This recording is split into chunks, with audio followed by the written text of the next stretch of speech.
Hello hi friends, welcome back to Sai Surya cooking channel. Today recipe వచ్చేసి మనం తోటకూర పెసరపప్పు కూర చేసుకుందాం అండి. ఫ్రై వేపుడు. దానికోసం అయితే చిన్నగా మంచి లేతగా ఉన్నాయి కదండి. సో నేను ఒక 6 తోటకూర కట్టలు అయితే తీసుకున్నానండి. మనం ఈ తోటకూర పెసరపప్పు కర్రీకి అయితే ముందుగా పెసరపప్పును వేయించుకోవాలండి. వేయించుకున్నాక మనం కడిగి పక్కన పెట్టుకోవాలి. ప్రాసెస్లోకి అయితే వెళ్దాం రండి. ఓకేనండి, స్టవ్ వెలిగించి ఒక కళాయి పెట్టుకున్నా ఉన్నాయి. అప్పుడు మనం ఈ పెసరపప్పు వేయించుకోవాలండి. ఈ పెసరపప్పు కొంచెం లైట్గా గోల్డ్ కలర్లోకి వచ్చే వరకు వేయించుకోవాలండి. కొద్దిగా డ్రై రోస్ట్ చేసుకోవాలి. ఓకేనండి, ఇలా గోల్డ్ కలర్ వచ్చే వరకు కొంచెం లైట్ బ్రౌన్ కలర్ వచ్చే వరకు వేయించుకోవాలండి. వేయిపోయింది కదండి. ఇప్పుడు మనం దీన్ని స్టవ్ ఆఫ్ చేసి దీన్ని తీసుకుందామండి. ఇప్పుడు మనం తోటకూర కట్ చేసుకుందాం.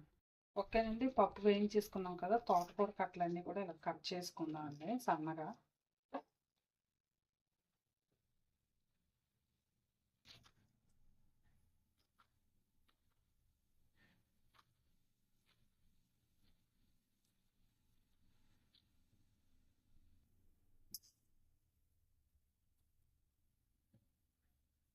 మంచి లేతగా చాలా ఫ్రెష్గా ఉందండి తోటకూర. ఎంత లేతగా ఉంటే మనకి తోటకూర వేపుడు కూడా అంత బాగుంటుంది. చాలా మంచి టేస్ట్గా తినాలనిపించేటట్టుగా ఉందండి ఇది, అంత లేతగా. ఓకేనండి, తోటకూర కట్టలన్నీ కూడా మనం ఇలాగే కట్ చేసుకొని నీట్గా కడిగి పెట్టుకోవాలండి.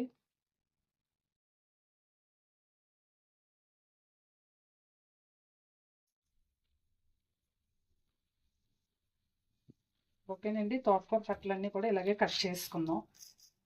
ఓకేనండి, తోటకూర కట్ చేసుకున్నాం కదా మనం. అదే కళాయి పెట్టుకుందాం అండి స్టవ్ మీద. అదే కళాయి పెట్టుకున్నాక ఆయిల్ వేసుకుందాం అండి. ఓకేనండి, 2 టేబుల్ స్పూన్ అంత ఆయిల్ వేసుకుందాం అండి తోటకూర వేపుడికి. ఓకేనండి, ఆయిల్ హీట్ ఎక్కింది కదా, కొద్దిగా శనగపప్పు వేసుకుందాం అండి. కొద్దిగా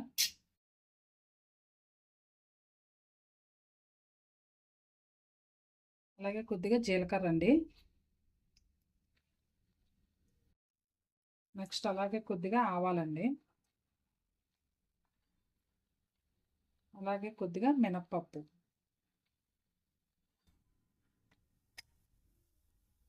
ఇవన్నీ వేగుతున్నాయి కదండి. ఇప్పుడు మనం ఒక 3 ఎండుమిరపకాయలు వేసుకుందాం అండి. ఒక 3 రెడ్ చిల్లీస్.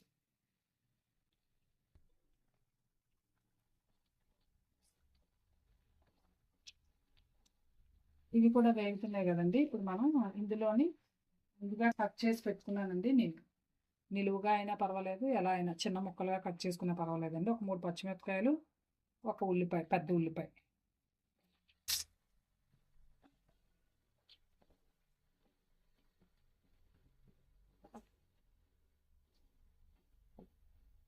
ఓకే అండి, నెక్స్ట్ కొద్దిగా కరివేపాకు వేసుకుందామండి. కొద్దిగా కరివేపాకు.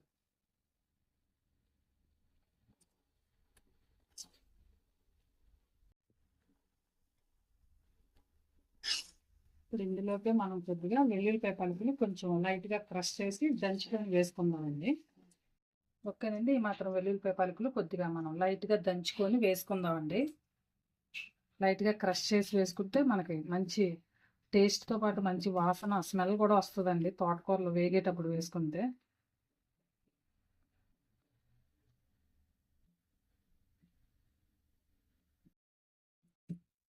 ఓకేనండి, ఇవి కూడా వేసుకుందాం. దంచుకున్న వెల్లుల్లిపాయ పలుకులు కూడా వేసుకుందాం అండి. ఒక 6 లేదా 7.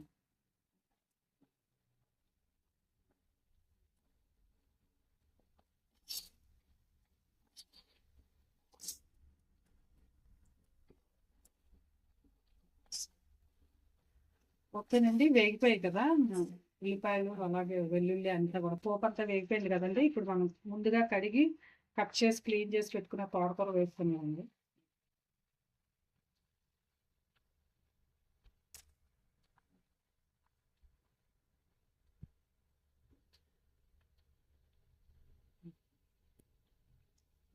ఓకేనండి,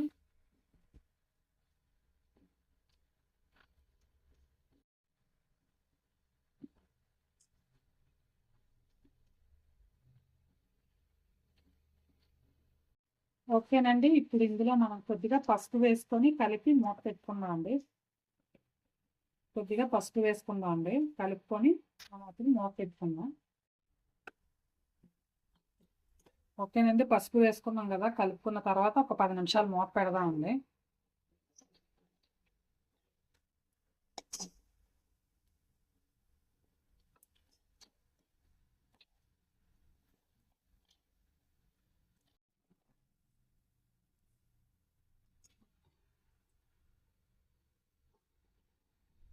ఓకేనండి. 10 నిమిషాలు అయింది కదా, తీసి చూద్దామండి.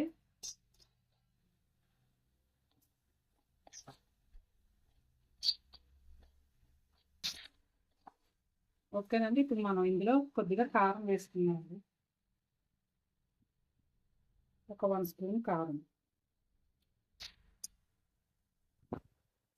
అలాగే రుచికి సరిపడినంత సాల్ట్ అండి. మనం పప్పు కూడా వేస్తాం కదా, సో దానికి కూడా ఆకుకూరకి అయితే అది ఎక్కువైపోతుంది.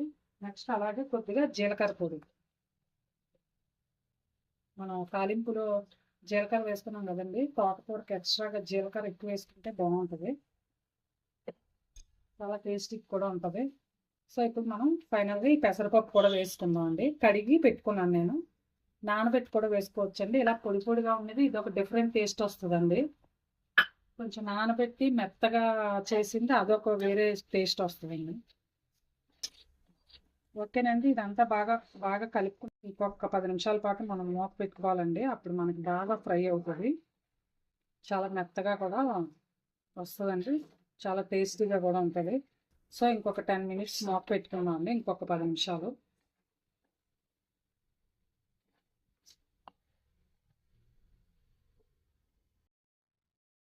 ఓకేనండి. 10 నిమిషాలు అయింది కదా, తీసి చూద్దామండి. ఓకేనండి, మన కర్రీ రెడీ అయిపోయిందండి.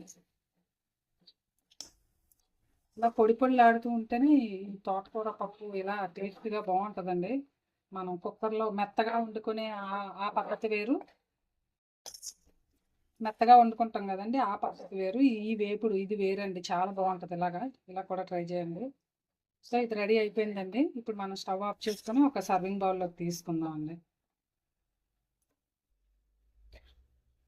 చాలా అంటే రైసు రోటీసు దేనికైనా చాలా బాగుంటుందండి తోటకూర ఈ పెసరపప్పు, చాలా టేస్టీగా కూడా ఉంటుంది.